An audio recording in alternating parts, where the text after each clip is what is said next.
बिस्मिल्लाहिर्रहमानिर्रहीम।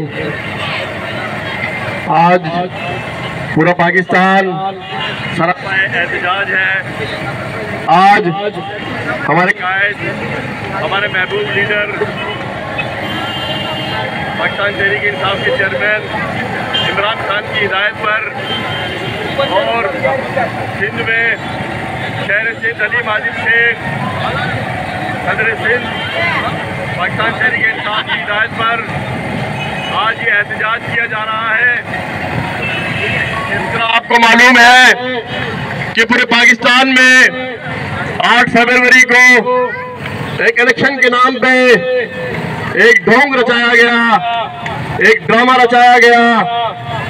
वो देखा किस तरीके से पाकिस्तान तहरीक इंसाफ को इलेक्शन से पहले और इलेक्शन के बाद किस तरीके से, किस बड़े अंदाज से पाकिस्तान तहरीक इंसाफ के लोगों को, उसके मैंडेट को किस तरीके से छीना गया, किस तरीके से चोरी किया गया।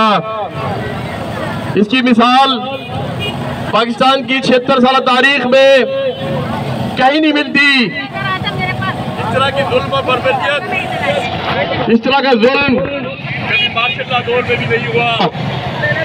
आज पाकिस्तान तहरीक इंसाफ के साथ जो जुल्म और ज्यादती और जुल्म और बर्बरियत की जा रही है, हम नाम लेते हैं कश्मीर का, हुसैनिया का, फलस्तीन का, लेकिन आपने देखा कि इन जालिमों ने, इन काफरों ने